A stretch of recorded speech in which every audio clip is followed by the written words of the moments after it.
Would any of you advise a client to defy a federal court order? No. None of you would? How about you, Professor?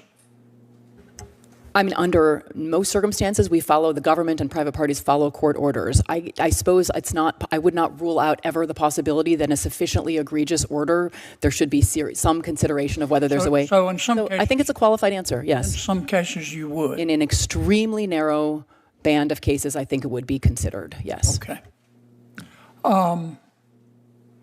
Do any of you think that nationwide or universal injunctions are not being abused? I'm not sure if I may, Senator, I'm not sure what the time horizon of the question is. I don't think that there could be good faith disagreements about the correctness of some of them, but I have not seen in the last 4 months abuse. No. I've read your stuff and I've read your writings. I don't want to get bogged down with this, but I have little respect for your opinion because I've read your stuff. When someone is in the White House that you agree with and someone gets a universal injunction against him, you don't like universal injunctions. You called them judges acting like they're politicians in robes and judges looking like crass political actors.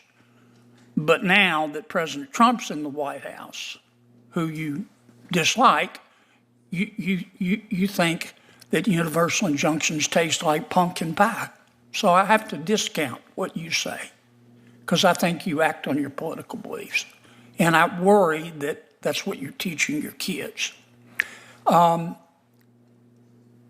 I'll leave you out of that. Do you think nationwide injunctions are being abused? Certainly, Senator. I think that is. They're being abused by both sides, aren't they? Yes, Senator. Both Republicans and Democrats are forum shopping, aren't they? Certainly. Professor, do you disagree with that? I think both sides are abusing them. I agree. Okay. Both sides. Yeah. There are no clean hands here.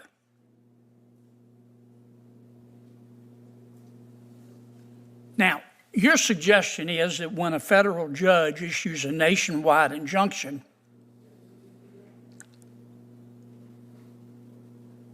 there should be an automatic stay and an expedited right of appeal. Is that right? Yes, sir. Do you disagree with that? I haven't given enough thought to have a position on it, Senator. I suspect, Professor, your answer will be... What happens when the law itself is put on trial? In a tense Senate exchange, a simple question ignites a constitutional firestorm. Should any lawyer ever advise a client to defy a federal court order? What follows is a sharp clash over judicial power, nationwide injunctions, political bias, and the limits of the Constitution.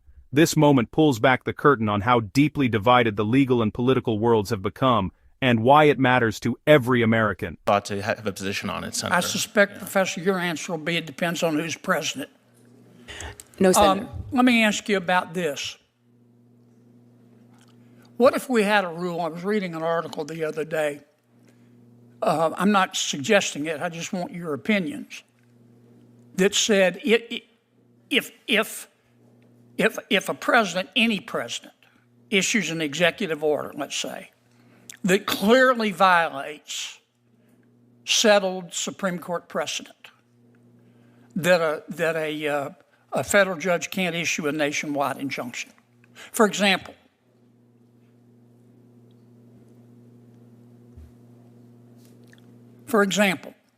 if a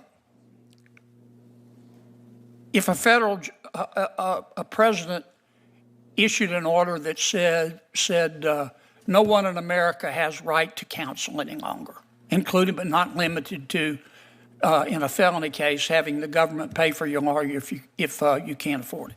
That clearly violates settled Gideon v. Wainwright. In that case, a judge has no authority or does have authority to issue a nationwide injunction. But in a case where the law is unclear, a judge should refrain from that. Now, obviously, we'd have to trust our judges, but we're supposed to be able to trust them anyway. What do you think about that? I don't agree with that, Senator, because I think universal injunctions transgress the limitations under Article 3, even if the underlying merits are clear. I happen to agree with you. I don't think there's any basis under Article 3, under Supreme Court precedent, under the English common law for nationwide injunctions. I think politicians have helped judges, and many judges are politicians, to just make it up. And many of them are like Professor Shaw here. If they like the president, they're against nationwide injunctions. If they don't like the president, they're for him.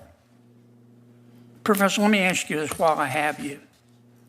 On April 22nd, 2024, you said there are some members of the Supreme Court that are evil. Which justices were you talking about? I'll take your word, Senator. I don't recall using that word, but. All right, here's what you said. You were talking about the majority opinion in Muldrow v. City of St. Louis. You said, quote, Justice Kagan, will she be able to control the opinion's future distortion by her evil colleagues? Probably not, end quote. Who were you talking about? Sir, I'm very skeptical. If it's a transcription, it was probably a transcription error. I do not think I said. No, you said it. Why don't you own up to it? Which you call some of the members of the Supreme Court evil. Now, which ones do you think are evil? I would have to refresh my recollection. I've been very critical of some members of the Supreme Court. You Court. made that statement, aren't you? I'm You're an officer Senator, it of the doesn't sound court. like something that you know I what would I'm say. embarrassed at? That you're teaching our kids. I don't refer to Supreme Court justices as evil in the classroom, on sir. Your podcast, April 22nd, 2024. Okay, well, big as Dallas. And you're an officer of the court, and you're here advising us to be respectful to federal judges, and you say they're evil members of the United States Supreme Court? Gag me with a spoon.